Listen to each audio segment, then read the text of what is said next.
Bueno, entonces, ustedes saben que ahora lo que vamos a analizar entonces es los derechos reales.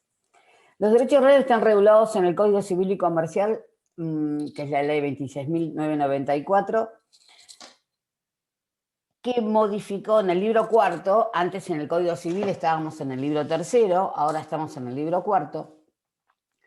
Y nuestro Código Civil y Comercial modifica en ciertos aspectos a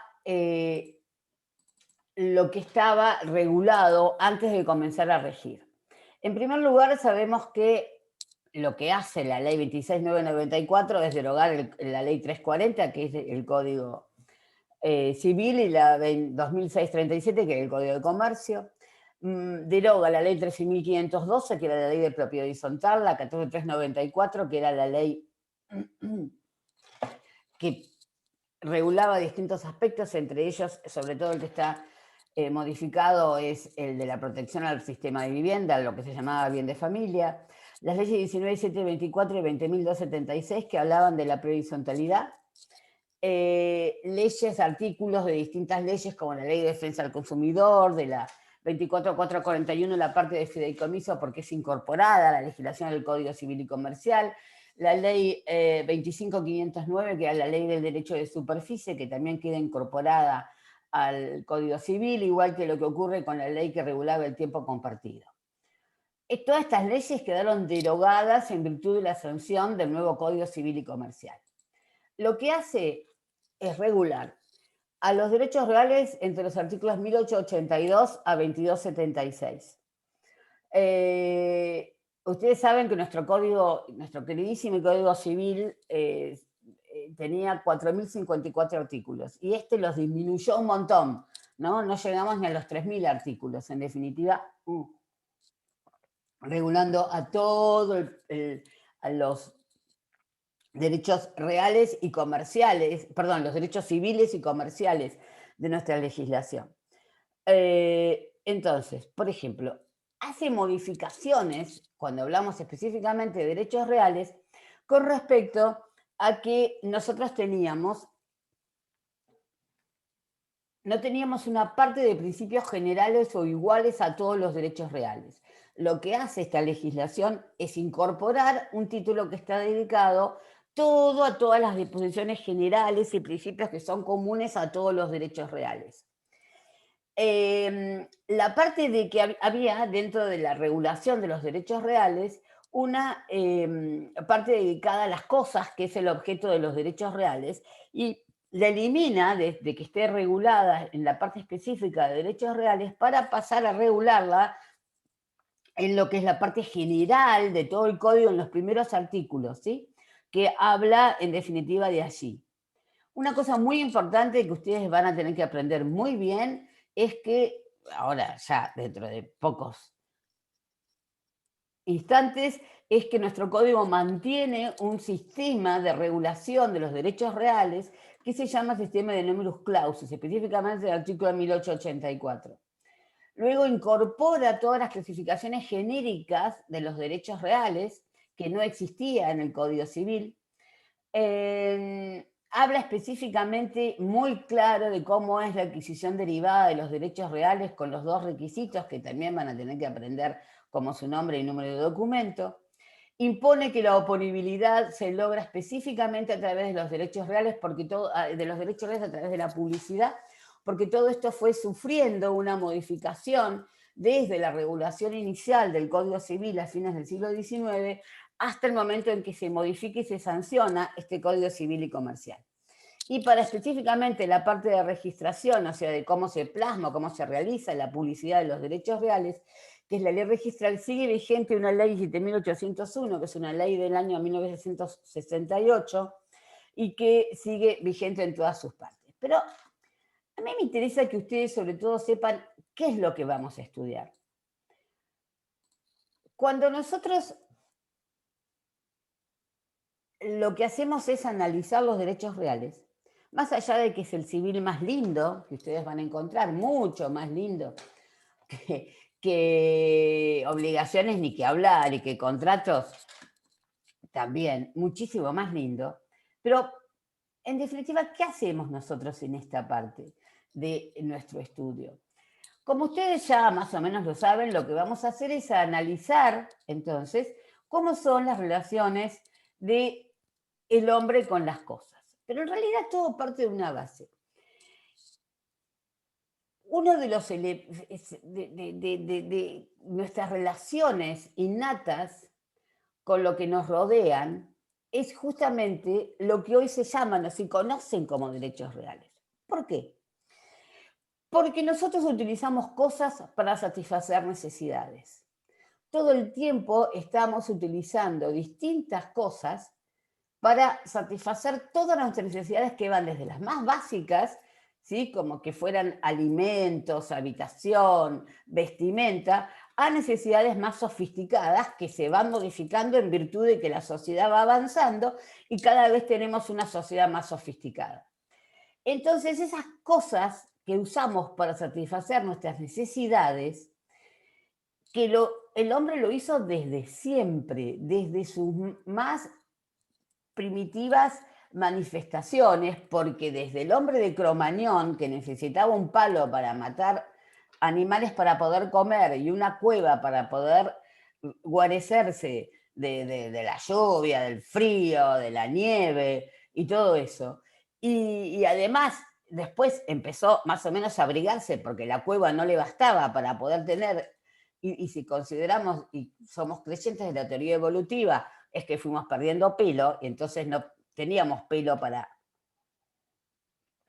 no tener frío, tuvimos que empezar a taparnos. Y todas esas cosas, el palo para matar los animales, la cueva donde vivíamos, la ropa primitiva que nos poníamos y que nos muestran cómo éramos supuestamente, ¿qué es lo primero que pensaban esos hombres primitivos?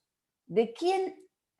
O sea, si yo satisfago una necesidad recontrabásica, como es alimentarme y tener un techo, la idea de que eso le pertenecía nace junto con la necesidad que está cubriendo con la utilización de esa cosa.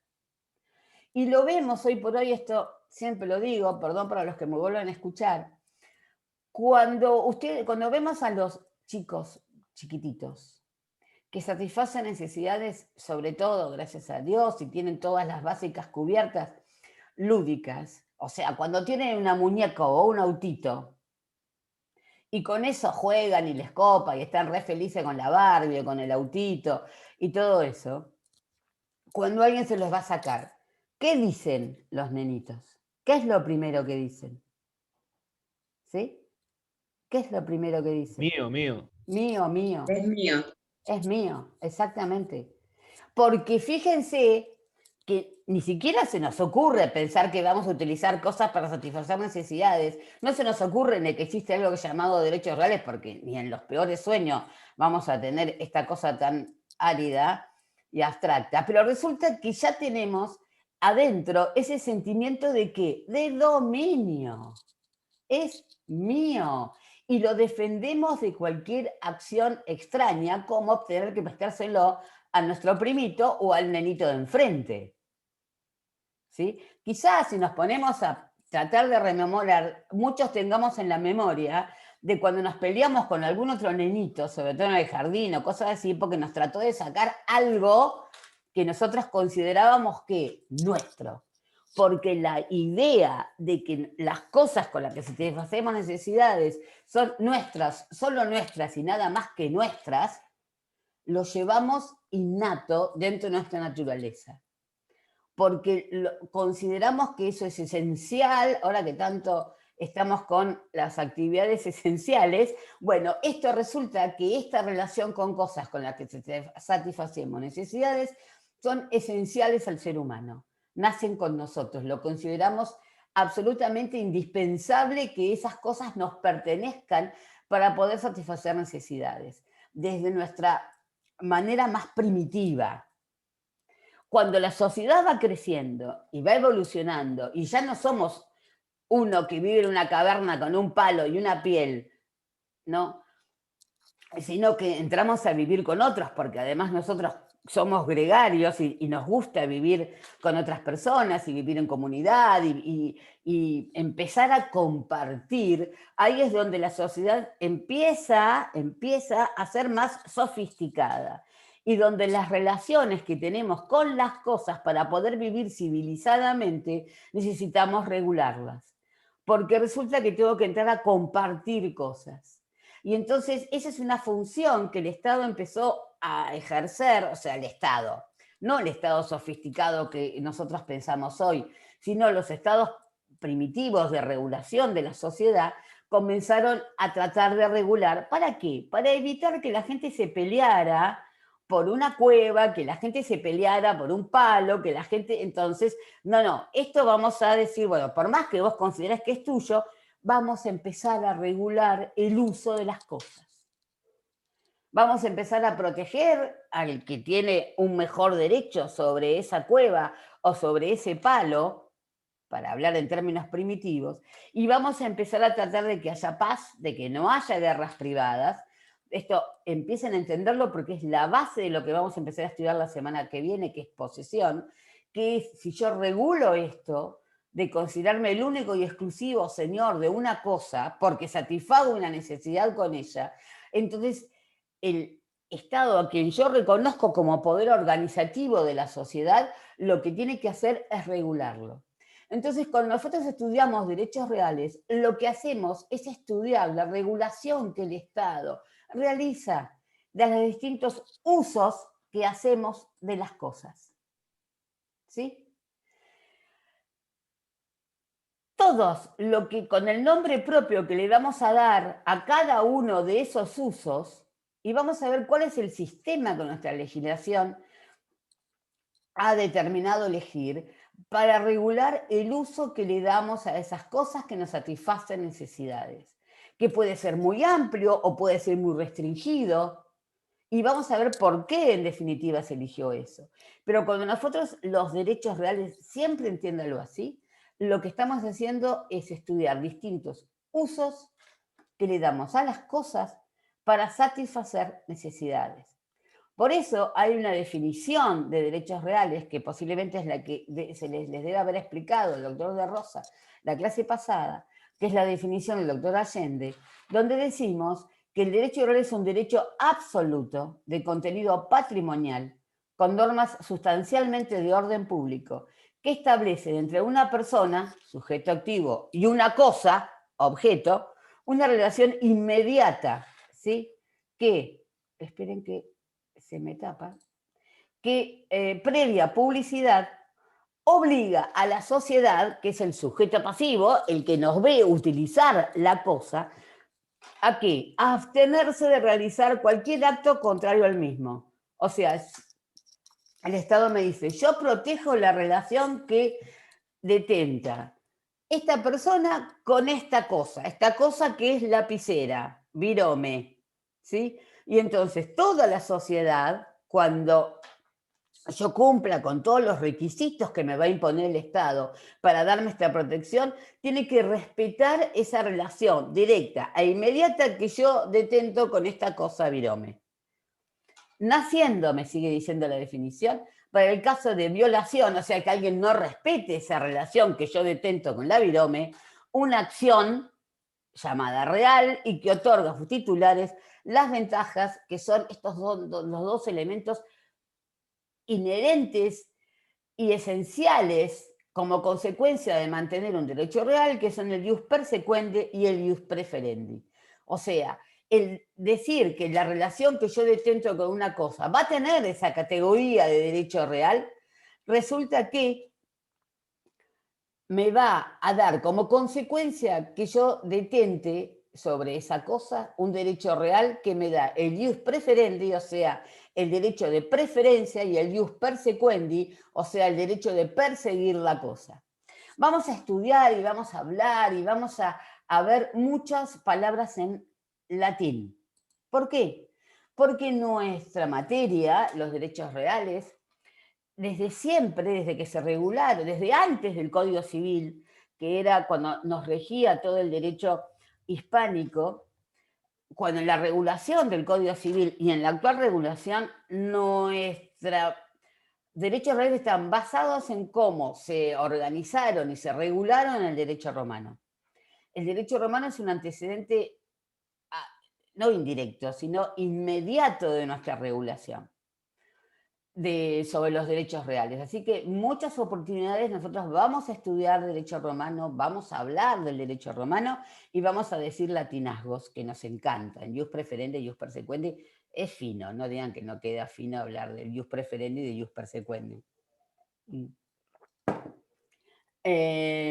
Para mí, exclusivamente para mí, y me hago cargo de lo que digo, uno de los grandes errores, tanto en el plan 88 como en el plan actual, es haber eliminado derecho romano como una de las materias obligatorias en los primeros años.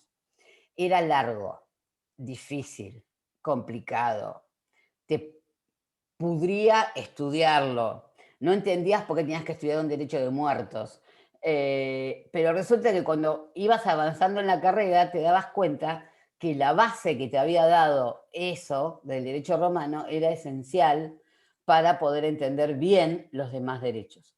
A nosotros cuando damos reales nos cuesta mucho que ustedes entiendan posesión, que por eso es uno de los temas bastante complicados para estudiar y para entender, porque les falta la base del derecho romano, que era lo que en definitiva los que tuvimos que estudiar derecho romano no nos pasaba. Y además nos daba una pauta. Si no nos gustaba estudiar romano y nos parecía intragable, bueno, entonces cambia de carrera. Era más o menos así. Bien, entonces, esta definición de derechos reales, entendieron más o menos de lo que estamos hablando, ¿no? ¿Sí? Ok. Me da lo que son los caracteres de los derechos reales, o sea, los caracteres de esas especiales relaciones del hombre con cosas, porque usamos las cosas, vuelvo a repetir, para satisfacer esas necesidades. Entonces, ¿qué nos encontramos? Con que todos los derechos reales, que ahora vamos a ver cuáles son derechos absolutos. ¿Por qué? Porque toda la sociedad tiene que respetarlo. Esto es la oponibilidad erga omnes, o sea, a todos los hombres.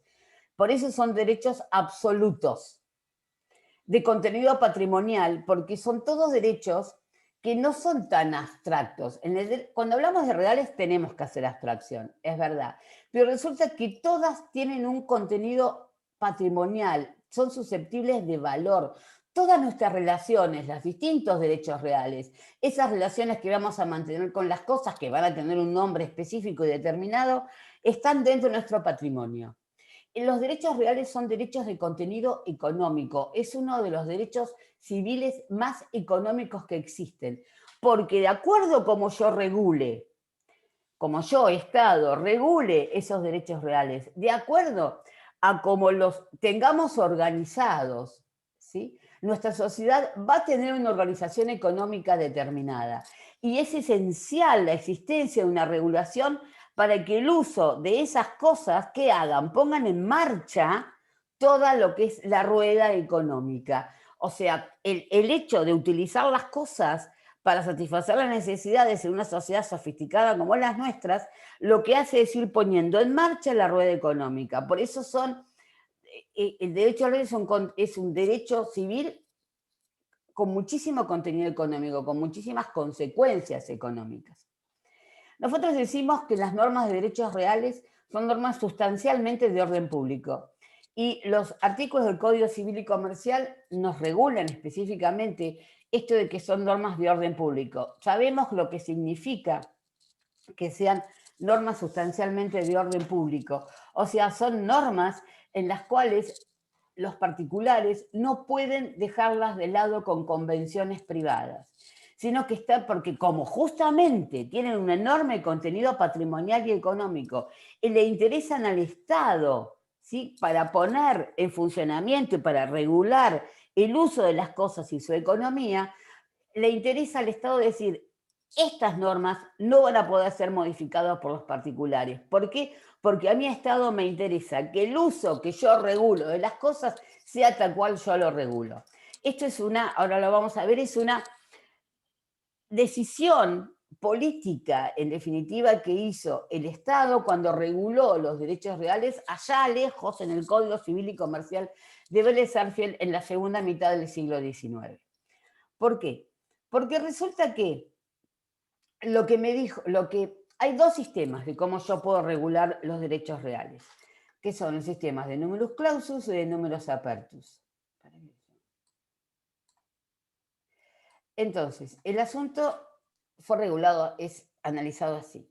Cuando yo tengo un sistema de números abierto, de números clausus, toda relación, la ley me va a decir, toda relación que el hombre entable con una cosa va a poder ser considerada un derecho real. En este sistema, que es un sistema, ahora un segundo, que me olvidé.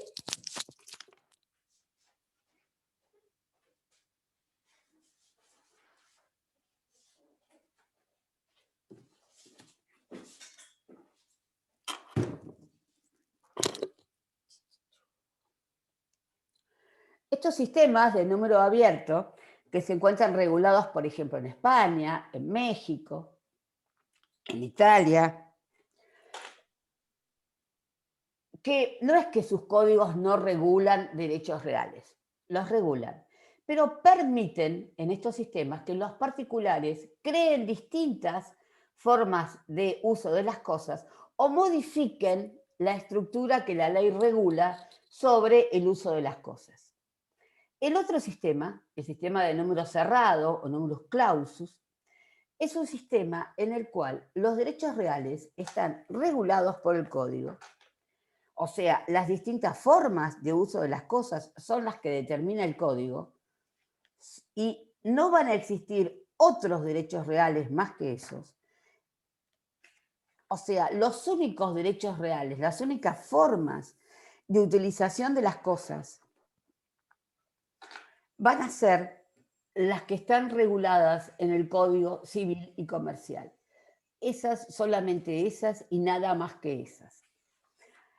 Toda otra forma de utilización de la cosa que nazca, porque la sociedad va cambiando y evolucionando, y van a ir naciendo nuevas formas de utilización de las cosas, no va a ser considerada derecho real, o sea, no va a ser un derecho absoluto de contenido patrimonial y no va a tener la consecuencia del ius persequendi y del ius preferendi hasta que la ley no me diga esta forma de uso de las cosas, yo la considero un derecho real y va a tener estas consecuencias y va a estar protegida. Todas las demás formas de utilización no van a ser derechos reales, sino que van a ser solamente, como decimos los que estudiamos los derechos reales, meramente un derecho personal. Mañana cuando vean bien la diferencia entre un derecho real y un derecho personal, se van a dar cuenta por qué los civilistas que estudiamos reales le damos tanta importancia a la existencia de un derecho real. Y decimos que cuando es meramente un derecho personal es eso, es solo un derecho personal, porque no es absoluto, porque no es oponible a todo el mundo, porque no es protegido, no tiene el ius persequendi y no tiene el ius preferendi.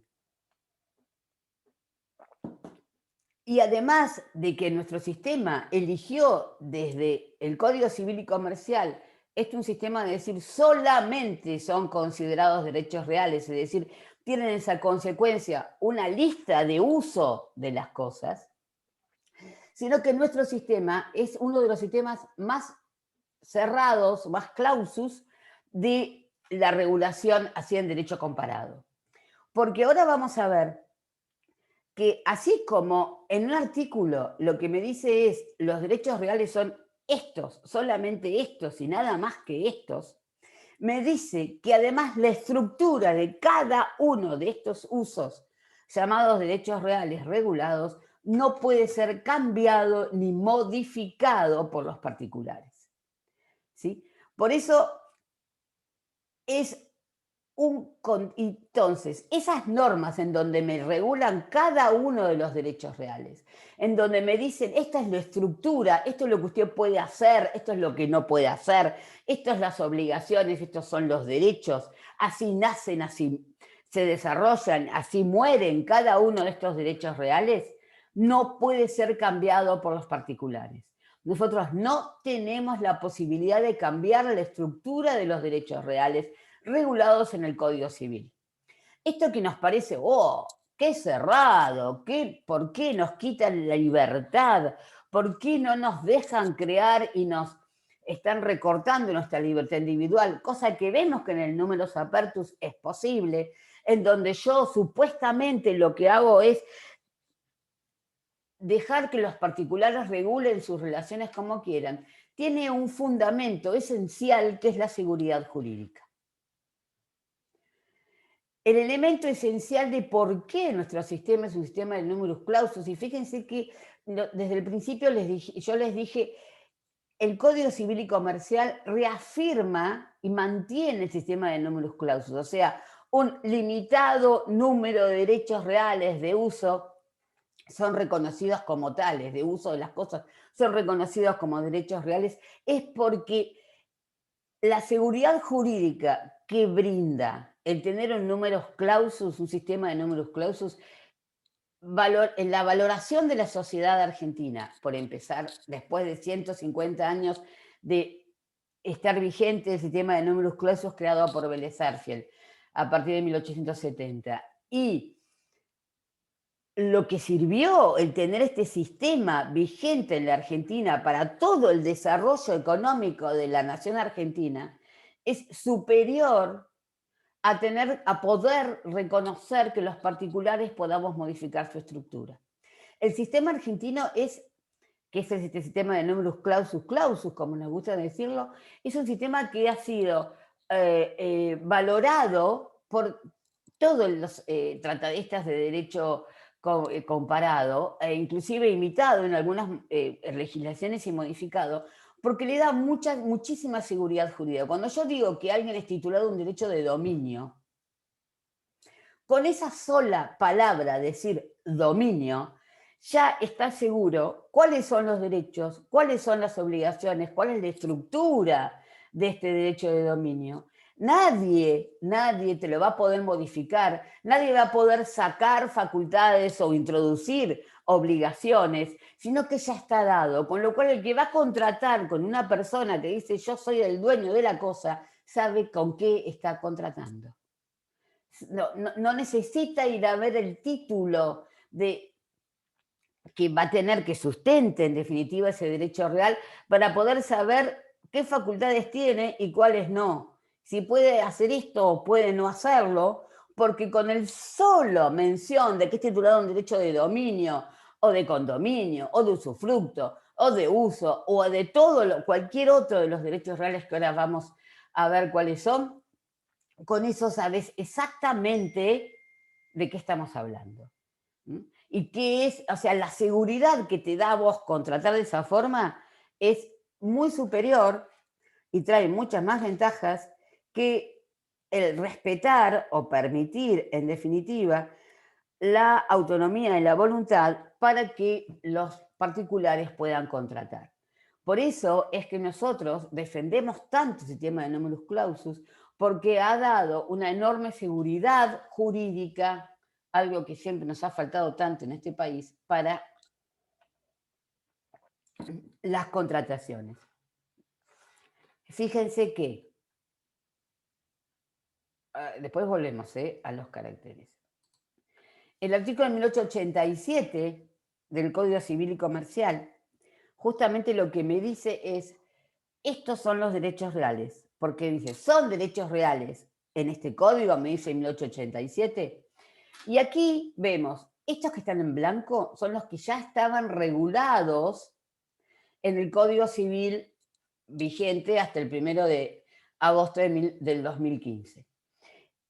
Estos son los derechos reales, los que están en violetita, son los derechos reales que fueron incorporados al sancionarse el nuevo Código Civil y Comercial. Son formas de utilización de las cosas que habían nacido desde la sanción del Código Civil, que tenía, al momento de su modificación principal, 150 años.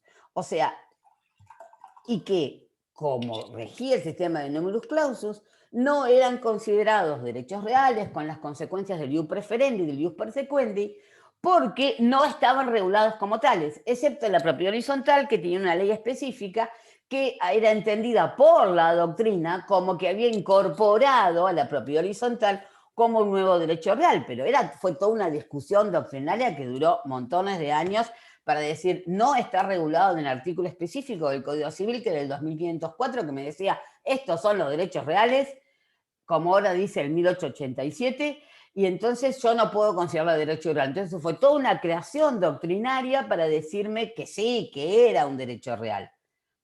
Por eso es que el Código Civil y Comercial la incluye. Entonces queda incorporada. Y las demás también son. Entonces, ¿cuáles son los derechos reales? O sea, ¿cuáles son las formas de utilización de las cosas que se encuentran reguladas como derechos reales por nuestra legislación civil y comercial? El dominio, el condominio, el usufructo, el uso, la habitación, las servidumbres, la hipoteca, la prenda, la anticresis, la propiedad horizontal, los conjuntos inmobiliarios, el tiempo compartido, los cementerios privados y la superficie. Esas son las formas de utilización de las cosas que nuestra legislación considera que son derechos reales y que le da entonces la consecuencia de su estructura de numerus clausus que está regulada en otros artículos del código. ¿Sí?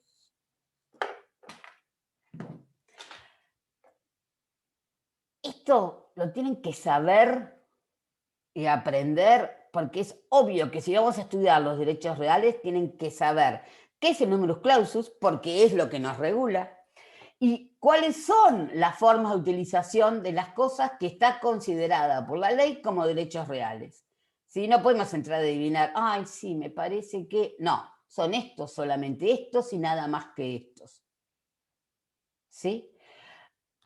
Y todas estas formas de utilización de las cosas nacen de una forma de utilización madre. Esta forma de utilización madre es el derecho de dominio. El derecho de dominio es el derecho ese que vimos cuando dijimos, cuando soy nenito y me quieren sacar la Barbie o el camioncito y grito mío, es eso, es el mayor cúmulo de facultades que una persona puede detentar sobre una cosa. La considero de mi exclusiva propiedad y dominio y nadie, no voy a reconocer que nadie, absolutamente nadie tenga un derecho superior o igual al que yo pretendo, o digo, o creo, o pienso que detento sobre esa cosa. Todas las demás formas de utilización son porque la persona que es titular de ese derecho, madre, como es el derecho de dominio, permite que constituir otro derecho real. Cuando yo digo que tengo un condominio, es porque permito que otra persona, deseo, entro o quiero que desde el principio o no, otra persona tenga, y ya vamos a analizar cómo, un derecho de dominio coexistente con el mío. Somos condóminos, somos codóminos, si lo queremos decir. Que vamos a ver que tenemos un sistema nosotros en lo cual lo que yo soy dueño es de una parte indivisa y el otro va a ser dueño de otra parte indivisa. No se preocupen, los que pasen el primer parcial van a poder estudiar bien lo que es un condominio. Cuando yo digo usufructo, uso, habitación, son derechos reales en los cuales hay otra persona, yo lo que hago es dividir el dominio. ¿Por qué lo divido? Porque lo que hago es, esto ocurre desde Roma y fue muy estudiado desde la Edad Media. ¿Por qué? Porque yo lo que digo yo dueño es el que decido constituir a favor de otra persona un condominio, un usufructo, un uso, una habitación. O sea, divido facultades. La mayor desmembración es el usufructo, porque hay otra persona que va a poder usar y sacarle frutos, por eso es usufructo, usar y gozar, les voy introduciendo en toda la terminología que van a tener que ir aprendiendo a utilizar cuando hablamos técnicamente de derechos reales. Otra persona va a tener el uso y goce de la cosa en el usufructo, pero porque yo, dueño, he decidido darle a esas personas el dominio útil de la cosa. Así lo decían los del derecho de la Edad Media. Otra persona, ¿por qué digo que lo separo? Porque lo separo, alguien va a usar la cosa y sacarle los frutos. Y yo me voy a quedar como propietario desnudo, porque no voy a poder ni usar ni gozar de la cosa. Pero yo he decidido separar la cosa. Cuando doy un derecho de uso, o sea, constituye a favor de otra persona un derecho real de uso, la otra persona lo único que va a poder hacer es usar la cosa. Y en la habitación lo único que va a poder hacer es usarla, pero no para cualquier cosa, sino exclusivamente para vivir. Cuando yo constituyo una servidumbre, la servidumbre es un derecho real muy especial en la cual lo que yo permito es que yo me abstengo de hacer algo que podría hacerlo porque soy el dueño de la cosa, o dejo que otra persona lo haga que podría prohibirle que lo haga. Típica servidumbre es la que llamamos servidumbre de paso. ¿Sí? Resulta que vos pasás por mí, otra palabra típica de derechos reales, fundo, o sea, por mi parcela, por mi lote, por mi casa, por mi campo, si yo quiero. ¿Sí? ¿Por qué? Porque te puedo prohibir entrar, porque es una de las consecuencias lógicas de ser un titular de dominio, de tener el mayor cúmulo de facultades que una persona puede detentar sobre la cosa. Entonces, si yo quiero, te prohíbo pasar, pero te voy a dejar pasar. ¿Por qué? Porque quiero, porque hacemos un contrato en el cual vos vas a tener a tu favor una servidumbre para poder pasar por mi campo que no podrías pasar. O sea, yo me abstengo como titular de dominio de realizar o de poner en ejercicio una facultad que es prohibirte pasar, bajo ciertas condiciones y demás, que ya las vamos a estudiar. Hipoteca, prenda y anticrisis, ya las vamos a ver en la clasificación ahora, son consideradas derechos reales derechos reales de garantía. Porque cuando yo soy el dueño de una cosa, me obligo a algún tipo de obligación, o sea, me prestas plata y me obligo a devolvértela, te voy a pintar un cuadro, cualquier tipo de obligación, y vos me decís, bueno, ok, yo te presto plata, vos me la tenés que devolver. ¿Cómo yo me aseguro que vos me la devuelvas? Si vos no me la devolvés, ¿cómo cobro? Bueno, entonces si yo soy dueño de un inmueble, soy titular de dominio del inmueble, y en garantía del cumplimiento de esta obligación, ¿sí? Que sería una obligación de qué? Ustedes ya estudiaron obligaciones. Cuando yo tengo que cumplir una deuda, o sea, pagar lo que me prestaron, el préstamo es un contrato de mutuo. ¿Sí? También lo estudiaron. ¿Se acuerdan que hay una materia llamada contratos? En que hay distintos contratos, entre ellos el de mutuo. Me prestan plata, entonces asumo la obligación de devolverla. O sea, también se acuerdan que existe una materia que se llama obligaciones. Entonces, ¿qué obligación? ¿Es una obligación de qué? De entregar suma de dinero. ¿Sí? Es típica obligación que es entregar sumas de dinero. Hay gente que, te juro, porque yo les estoy viendo las caras, que me miran como si le estuviera hablando en Marcelo Ira, que está eh, es el que no puedo saber. Daniela, cambiaste de lugar donde tomás la clase, ahora la tomás en el... Yo acá hago un paréntesis. Les agradezco a todos porque el que nos dejen a nosotros los docentes entrar en sus casas. Porque en estas clases virtuales todos nos fuimos dando cuenta de golpe que entrábamos en sus casas. Cada vez que ustedes prenden la cámara y nosotros les hablamos, estamos viendo porque vemos el fondo. Entonces, cuando vemos el fondo, vemos sus habitaciones, sus cocinas, sus livings, sus escritorios. ¿Sí? Vemos, por ejemplo, estoy viendo a alguien que tiene una hermosa bicicleta pintada atrás en la pared, o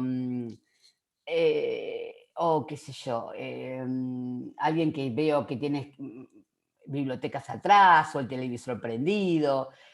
A veces pasa la familia, como damos clase temprano, vemos que pasa alguien corriendo con una taza porque bajó a hacerse el desayuno.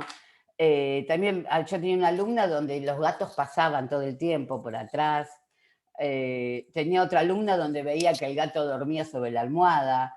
O sea, les agradecemos de verdad que nos dejen en definitiva entrar a sus casas. Todos los docentes hemos hablado de esto, que que estamos de esta forma conociendo algo que nunca lo hubiéramos podido conocer.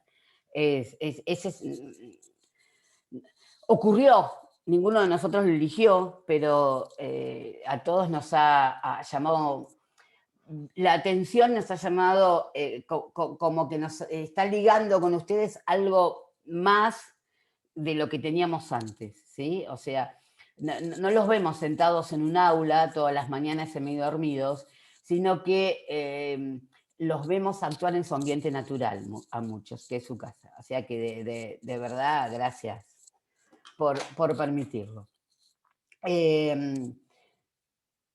Otras formas que nosotros, como titulares de dominio, les decía lo de la hipoteca. Entonces yo lo que hago es decir, bueno, te doy en garantía mi inmueble.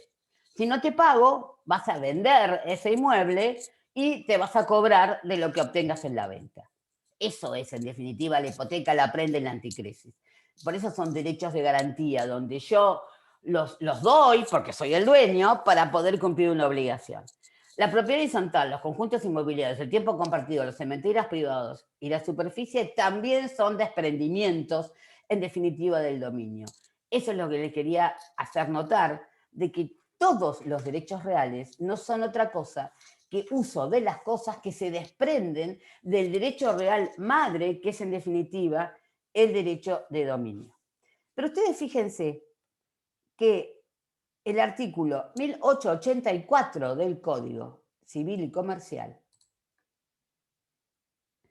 cuando me habla de la estructura del derecho real de dominio, acá en 1884 es donde me da el sistema o regula el sistema de numerus clausus.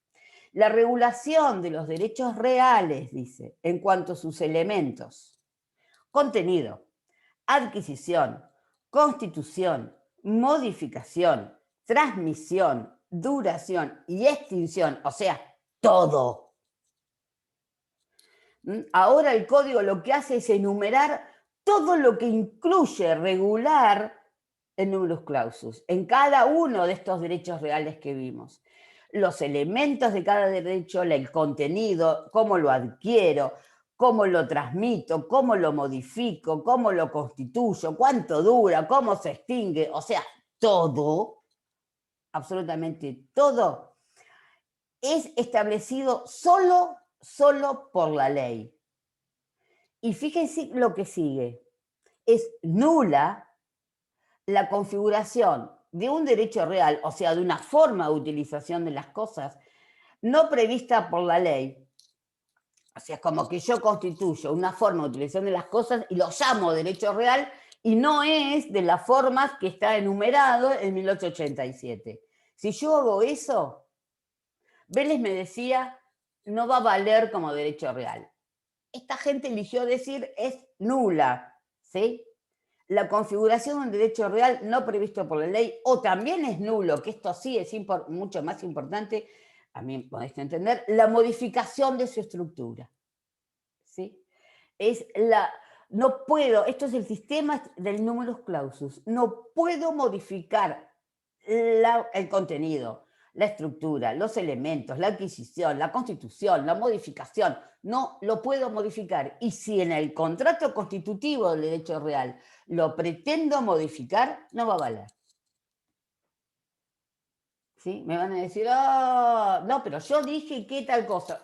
En el contrato, sí, pero ¿sabes qué? Me estás modificando la estructura del derecho real. Y eso, de acuerdo a 1884, es nulo. O sea, lo lamento. Esa modificación que hicieron las partes, por más que querían hacerla, no es válida, es nula.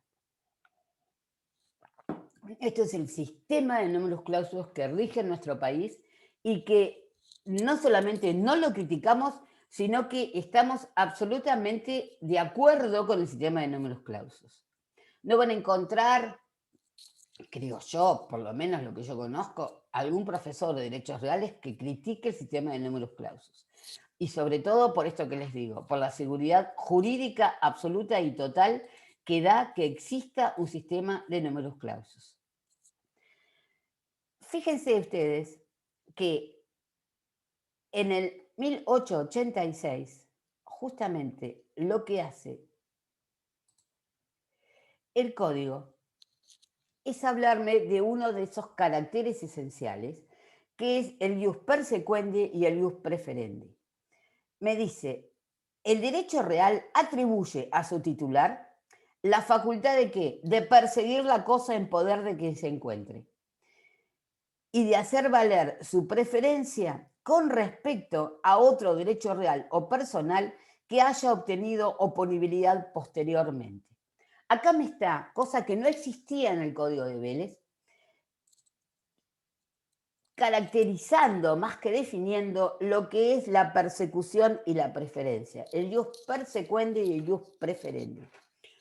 Entonces me está diciendo, ¿qué es el ius persequendi? ¿Qué es la persecución? Cuando yo soy titulado de un derecho real, puedo perseguir la cosa en manos de quien se encuentre. Yo soy el dueño de una cosa y alguien me saca la cosa, ¿sí? Se instala. O sea, si, objeto de los derechos reales son las cosas, ¿sí?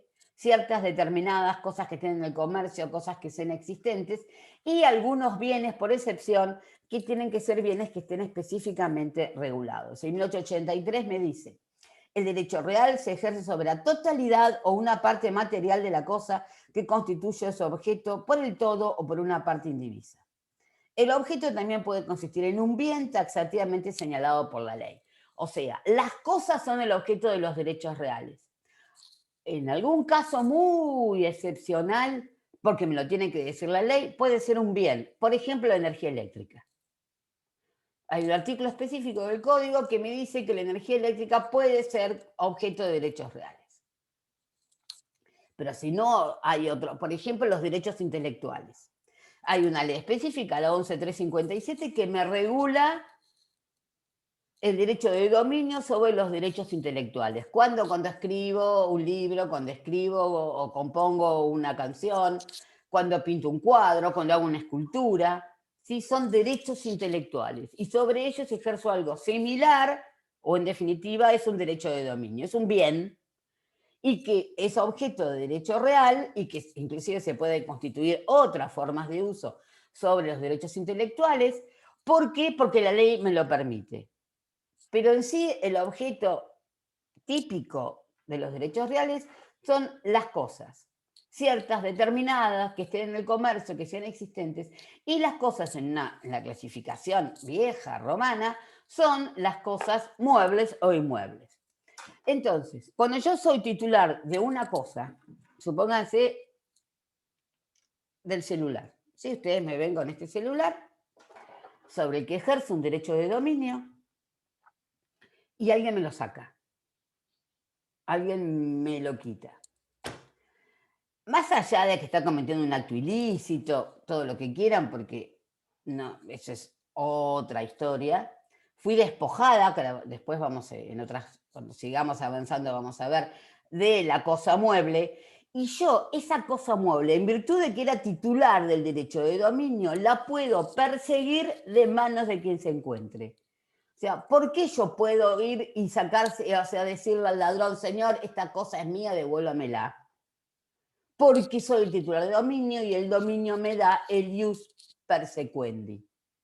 Porque cuando alguien me despoja de un inmueble, como lo vemos tan asiduamente, ahora se calmaron un poco, el año pasado, cuando empezamos a cursar, estaba todo lo de las distintas usurpaciones de inmuebles que ocurrieron el año pasado. ¿Por qué cuando alguien se mete en lo que es mi terreno, mi campo, lo que fuera, yo puedo ir y sacarlo? Porque soy titulado de un derecho de dominio que me da el ius persequendi. Entonces voy a poder ejercer todas las acciones legales, civiles o penales para que esa persona se vaya del inmueble y me sea entregado, porque tengo un derecho real que dentro de su esencia me da el ius persequendi. ¿Sí? Porque como también el derecho real es un derecho absoluto que tiene que ser reconocido y respetado por todos, entonces una cosa deriva de la otra. La otra persona no puede meterse en mi inmueble. ¿Por qué? Porque soy titular de dominio, ¿sí? Y lo que tengo es un derecho de dominio, que es un derecho absoluto que tiene que ser respetado por todos. Es por eso, nada más que eso, y entonces puedo seguir eh, persiguiendo la cosa de manos de quien se encuentre, ejerciendo acciones, que vamos a estudiar cuáles son, y demás, que todas se derivan de este elemento esencial, consecuencia esencial del ius persequendi de los derechos reales. Y el ius preferendi, ¿sí?, lo que me dice es que yo lo que tengo es la preferencia con respecto a otro derecho real o personal que haya obtenido oponibilidad posteriormente. Si yo obtengo el dominio de una cosa y después viene otro y me dice, ah, no, pero yo también la compré. Ah, sí, vamos a hacer una cosa muy elemental en el análisis. Ah, sí, la compraste. ¿Qué fecha tiene el título por el que vos compraste este inmueble? Porque el mío es del 20 de febrero. Ay, el mío dice 20 de marzo. ¿Sabes qué? Tengo preferencia. Preferencia en el tiempo, que es esencial en los derechos reales. Primero en el tiempo, mejor en el derecho. Es una, no, que en realidad se las traduje, porque yo como hablo en latín, es prior tempore poteo iure. Primero en el tiempo, mejor en el derecho. Es también una consecuencia del derecho real, ¿sí? Si yo asumí una obligación y te garantizo la obligación con una hipoteca, voy a tener, si estoy primero, si la constituí antes que otra, voy a tener una preferencia en esa constitución. Porque como era el titular de dominio, podía constituir una hipoteca, constituí un derecho real el 1 de febrero. Si aparece después una hipoteca constituida el 10 de marzo, por el derecho de preferencia que me da el titular de derecho real, el acreedor hipotecario que la constituyó el 1 de febrero va a tener preferencia por sobre el acreedor hipotecario que tiene una hipoteca a su favor constituida en marzo. Así funciona el ius preferendi en cuanto al tiempo, ¿sí? La prioridad en el tiempo. ¿Me entendieron?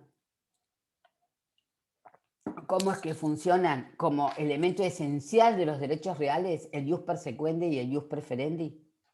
Luego, lo que pasa es que para completar el cuadro de la constitución del derecho real, uno de los caracteres es que necesita ser conocido para ser respetado. Entonces, como necesita ser conocido para ser respetado, para poder esta posibilidad de ser un derecho absoluto y que tenga una oponibilidad erga omnes, tiene que ser conocido.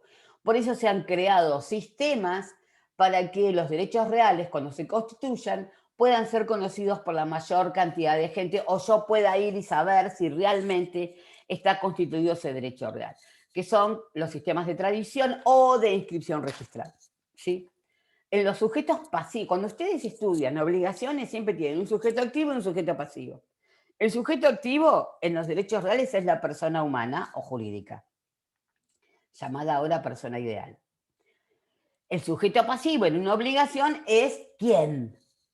El deudor. Siempre estudiamos eso en obligaciones. Que puede ser un deudor, dos deudores, tres deudores, pero tenés un sujeto pasivo específico y determinado.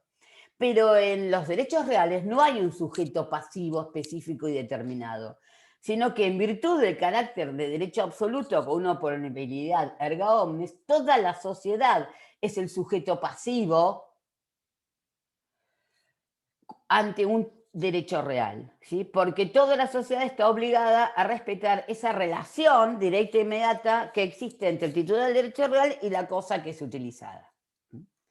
Y en virtud entonces de este ius persequendi que vimos, cuando alguien me ataca, la propia ley me da defensas, que son las acciones reales y las acciones posesorias, para que yo pueda defender, sobre todo las acciones reales, este derecho real, en definitiva, del que soy titular. Ahora bien, una de las novedades que trae el Código Civil y Comercial es la clasificación de los derechos reales. Vélez no daba la clasificación en su articulado de los distintos derechos reales, sino que se estudiaba, pero se estudiaba, la dábamos como una especie de doctrina de cómo eran clasificados los derechos reales. Ahora resulta que hay en 1888, el 1889 y el 1890, que me los clasifica a los derechos reales. En 1888 se hace cargo de una clasificación muy vieja, muy antigua, que existe desde hace 2000 años. Hay cosas bueno, los que estudiamos civil nos maravillamos por cosas que el resto de la humanidad no se maravilla, o sea, no se sientan mal si les parece una pavada lo que les voy a decir, porque a veces uno se siente un poco enfermito cuando estudia estas cosas. Pero la verdad, vos decís, yo estoy repitiendo cosas que están vigentes en la sociedad hace 2000 años. ¿Sí? Porque si nos ponemos a pensar, el año 1, ¿sí? Que fue ante Cristo, después de Cristo y cosas por el estilo, ocurrió hace 2020 años. Antes ya se hablaba de todo esto, antes de que naciera Jesús. La sociedad romana ya era sofisticada cuando nació Jesús. Ya había elaborado montones de los principios que nosotros ahora estudiamos. ¿Sí? Es no tomo gin, es agua. Lo que pasa es que utilizo la botella porque me gusta. Me van a pensar, esta es una vieja borracha que toma a las 8 de la mañana. No, no, no. Digan, no es divina la botella para hacer botella de agua, está bárbaro. Me las regalan porque yo jamás tomé de esto. Bien, volviendo a nuestra querida y vieja clasificación, que tiene más de 2000 años de existencia, tengo derechos reales sobre cosa propia y derechos reales sobre cosa ajena. O sea, cuando les caractericé al derecho de usufructo, les dije que el titular de dominio lo que hace es dividir las facultades. Entonces, acá los estamos viendo a estos. Esperen que me parece que tengo algún problema con la conexión de internet, porque me sale cada rato que es inestable. Lo que voy a hacer, disculpen, es abrir la puerta.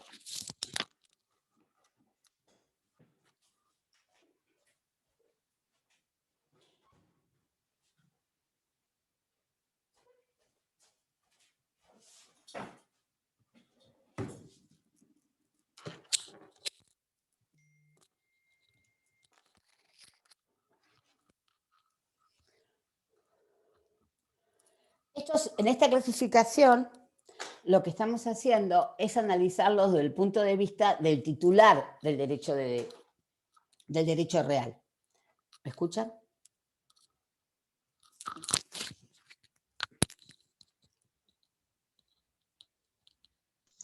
Sí, sí, se escucha bien. Sí, creo que era yo la que no escuchaba bien. Entonces, analizado desde el punto de vista del titular, son derechos reales sobre cosa total o parcialmente propia, porque hablamos de cosa parcialmente propia en el condominio, que sería el dominio, el condominio, la propiedad horizontal, los conjuntos inmobiliarios, el tiempo compartido, los cementerios privados y la superficie. Estos están determinados por el artículo 1888 como derechos reales sobre cosa propia. Y son derechos reales sobre cosa ajena, o sea que hay otra persona que es el titular de dominio, el usufructo, el uso, la habitación, las servidumbres, la hipoteca, la prenda y la anticrisis. En 1888 me sigue diciendo,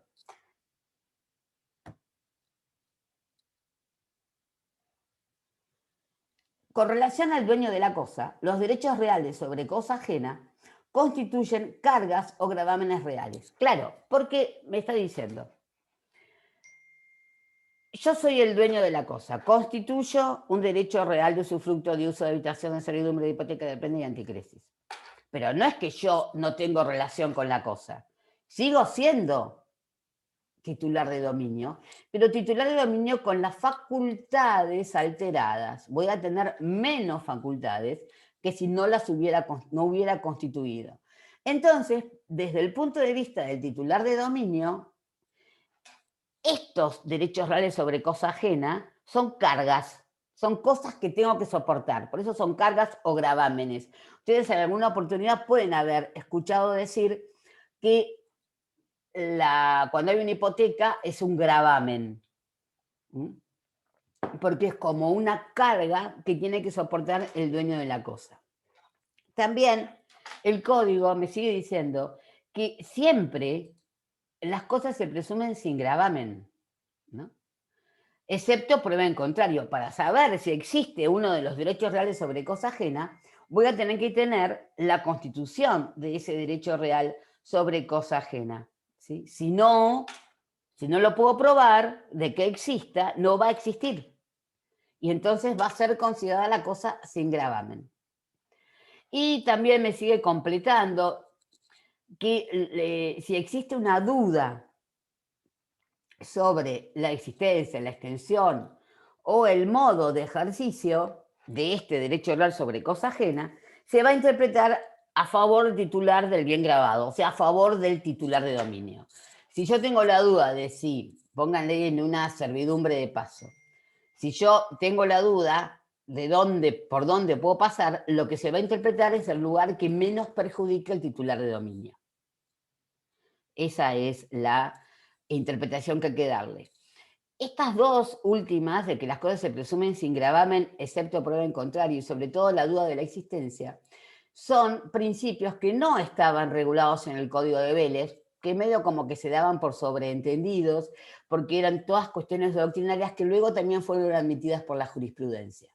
O sea, nosotros nos vamos a encontrar que varios de los nuevos artículos del Código Civil y Comercial, no solamente en tema de derechos reales, sino en muchos otros, son producto de toda la evolución jurisprudencial que en definitiva han tenido. En el artículo 1889, ¿sí? Yo no sé si hay algunos que están o dormidos o leyendo el celular. Ah, hay gente que levantó la cabecita porque estaba leyendo el celular, ¿vieron? En 1889 lo que habla es de los derechos reales llamados derechos reales principales y derechos reales llamados accesorios. Fíjense que me dice que son derechos principales, casi todos. El dominio, el condominio, el usufructo, el uso, la habitación, la propiedad horizontal, los conjuntos inmobiliarios, el tiempo compartido, el cementerio privado, la superficie y la servidumbre. Y lo llama accesorios exclusivamente la hipoteca, la prenda y la anticrisis. ¿Por qué? Bien, porque resulta que cuando nosotros hablamos de que había derechos reales de garantía, son estos que acá, en el 1889, llama accesorios. Porque son derechos reales que se constituyen porque existe una obligación. Nuestro sistema, los derechos reales de garantía, llamados accesorios por el 1889, son derechos reales que no van a poder ser constituidos si no existe una obligación que ellos garanticen su cumplimiento. Que puede ser cualquier tipo de obligación. Obligación hoy existente, obligación futura, obligación eventual, obligación de dar cantidades de cosas, de dar sumas de dinero. Todas las obligaciones pueden ser garantizadas su cumplimiento con derechos reales de garantía. Pero resulta que acá lo principal en esta relación, en donde tengo una cosa y una obligación, en garantía del cumplimiento de esta obligación constituyo el derecho real de garantía, lo principal deja de ser el derecho real para que pasa que lo principal es la obligación. Los derechos reales de garantía son derechos reales accesorios de una obligación que es la principal. Lo cual significa que la vida y la existencia de esos derechos reales de garantía está ligada absoluta y totalmente a la vida y a la existencia de la obligación. Cuando la obligación se extingue el derecho real. El derecho real de garantía no va a seguir existiendo como tal, ni la hipoteca, ni la prenda, ni la anticrisis, si la obligación que están garantizando finalizó. Esto es muy importante. Yo les puedo hacer una pregunta de examen que diga, caracterízame en qué se diferencia un derecho real principal de un derecho real accesorio. Así. Y háblame vos. Decime lo que yo te acabo de decir. ¿Que parece una pavada? ¿Saben cuántos derechos? Los accesorios son la hipoteca, la prenda y la anticrisis. Bien, ¿por qué? Acá no me interesa que me lo, porque podría llamarse de otra forma. Se llaman hipoteca, anticresis, prenda, me la pueden decir de distinto orden. Lo que necesito es que me digan por qué. Porque nosotros necesitamos que ustedes terminen la materia sabiendo por qué la hipoteca, la anticrisis y la prenda son accesorios a una obligación que es la principal. Porque de ellos se derivan montones de consecuencias. Y el día que estudien, cuando pasen el primer parcial y lleguen a estudiar hipoteca, anticrisis y prenda, es esencial que tengan este concepto metido en la cabeza, que no son los principales, son los accesorios. Y su vida va a depender de la vida de la obligación. ¿Sí? Luego, el artículo.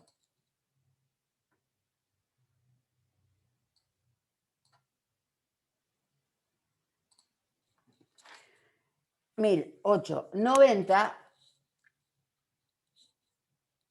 es incongruente el artículo de 1890, porque el artículo de 1890 me habla de derechos...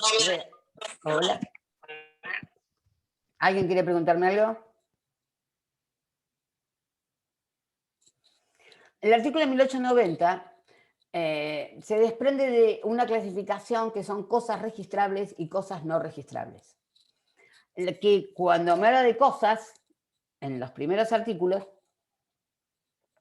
no me habla de cosas registrables y no registrables como clasificación de las cosas. Es una clasificación moderna de las cosas. La clasificación tradicional de las cosas son las cosas muebles y cosas inmuebles. Una clasificación moderna de las cosas son cosas registrables y cosas no registrables. O sea, yo tengo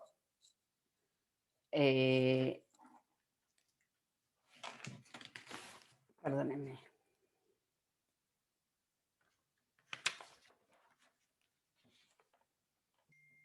Yo tengo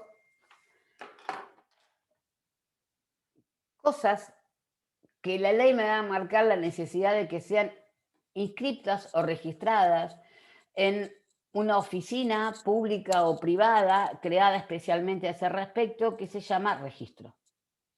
Que se pueden registrar derechos sobre cosas inmuebles, derechos sobre ciertas cosas muebles. O sea, en la sociedad está sofisticada y existen distintos tipos de registros. Entonces, cuando la ley me exige o requiere que los títulos o esos derechos sean inscritos, en consecuencia van a ser cosas registrables. Si la ley no me exige que los títulos o los documentos que portan derechos sobre esos títulos sean registrados, son cosas no registrables. Por eso me clasifica los derechos reales de acuerdo a si recaen sobre cosas registrables o cosas no registrables. Y me dice esto: cuando la ley requiere la inscripción de los títulos en un registro que corresponde a la naturaleza de la cosa, entonces voy a tener derechos reales que recaen sobre cosas registrables. Cuando tengo un derecho real que recae sobre una cosa, que son los documentos que portan ese derecho, no pide la ley que sean registrables, entonces va a ser en este caso, un derecho real no registrable. Con lo cual vamos a tener, por ejemplo, que el derecho de dominio en algunos casos va a ser un derecho real sobre cosas registrables y en otros casos va a ser un derecho real sobre cosas no registrables. Porque el derecho real de dominio sobre un inmueble, el derecho real de dominio sobre un vehículo, son, por ejemplo, en el caso de vehículos o de cosas inmuebles, son cosas registrables. ¿Por qué? Porque la ley me pide que cuando se constituye un derecho real sobre cosas inmuebles o un derecho real sobre automóviles, sea los documentos que portan la constitución, modificación o extinción de ese derecho sean registrados. Pero cuando yo detento el derecho real sobre un celular, les pongo algo que es valioso, ¿sí? Ustedes piensen que un celular de estos, el iPhone 11, 12, no sé, ustedes son los que saben los números de los nuevos y todo, sale $1000. ¿Cuántos son $1000 en este momento? Si nos vamos al dólar oficial, son cerca de 100.000 pesos. Ya para que vean el valor. Pero resulta que la ley no me dice que mi derecho de dominio sobre los celulares sea registrado. O sea que mi derecho de dominio sobre un celular recae sobre algo que vale mucho más que un vehículo, en algunos casos, porque hay vehículos que son como bastante pedorrones, y resulta muy feos, y resulta que no es registrable. Entonces, no es un derecho real que recaiga sobre cosas registrables. Esto no es una cosa registrable, pero un auto sí es registrable, una casa sí es registrable. Para que ustedes vean esa diferencia entre cosas registrables y cosas no registrables. Ahora bien, si nosotros seguimos analizando cuáles son los principios generales y en el articulado, hay un artículo muy interesante, que es el 1885, que me habla de la convalidación. Y esto es importante que ustedes sepan que cuando me refiero a convalidación, ¿a qué me estoy refiriendo? En principio, yo solamente puedo transmitir o constituir derechos reales cuando soy titular de ese derecho real. ¿Sí? Me ponen cosas en el chat y yo, ¿saben qué? Tengo que dejar parar la clase, mirar. Prefiero por ahí que me abran el micrófono y me lo pregunten, porque como además estoy compartiendo pantalla, me sale complicado. Entonces, cuando me fui, para que yo pueda constituir o transmitir un derecho real, debo ser el titular de ese derecho real. Siempre es así y ese es el principio general. Pero resulta que en 1885 me abre, que ya lo traía Vélez, esto no es creación del Código Civil y Comercial, sino que ya estaba regulado en el Código de Vélez y ya existía antes de que Vélez lo termine regulando, me da la posibilidad de que se pueda transmitir o constituir un derecho real aunque no sea titular. Pero, ¿qué es lo que me dice la ley?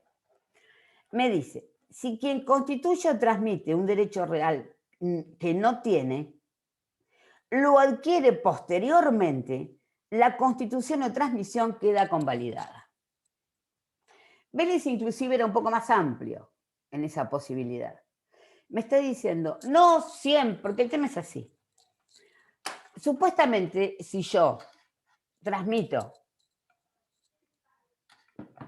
o constituyo un derecho real sobre una cosa de la que no soy titular, no solamente esa constitución o transmisión no va a ser válida, sino que hasta puedo cometer un delito. ¿Sí? Ese delito es una estafa, porque estoy transmitiendo o constituyendo un derecho real sobre algo que no me pertenece. Pero tengo una puerta de salida cuando ocurre eso, que es la posibilidad de adquisición posterior.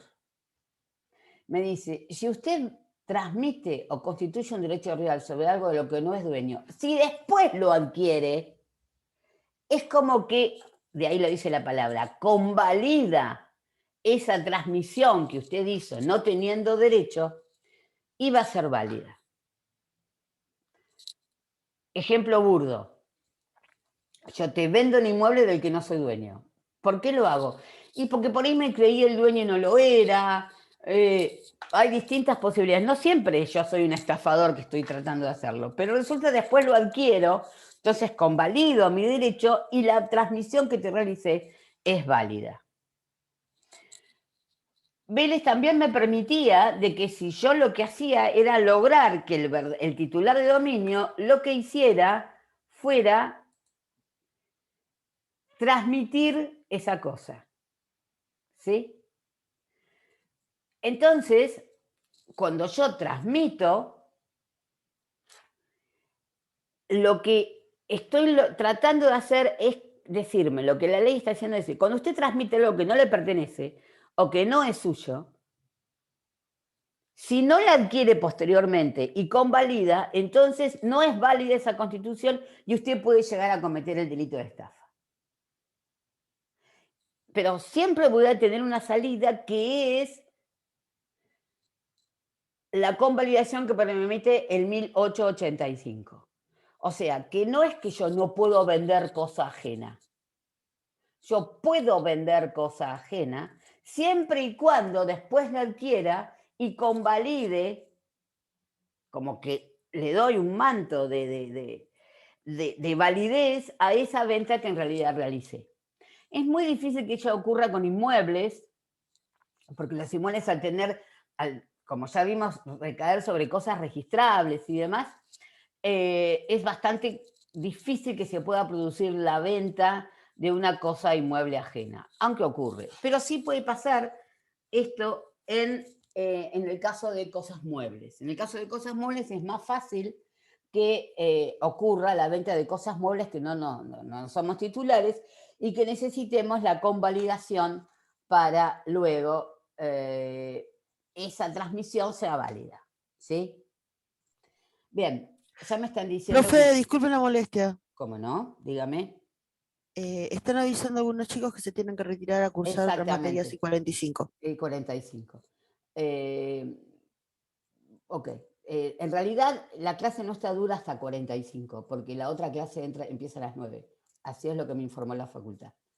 O sea, la cursada era de 8 a 45, así me dijeron, porque yo quería empezar la clase más tarde, yo quería empezar a 8:30, y me dijeron que no, que tenía, bueno, no importa. Así que bueno. Chicos, mañana a las 8 tienen clase con la doctora Moliné. Así que por favor estén. Doctora, una pregunta. ¿Qué tema va a dar la doctora Moliné? La doctora Moliné va a completar la bolilla 1.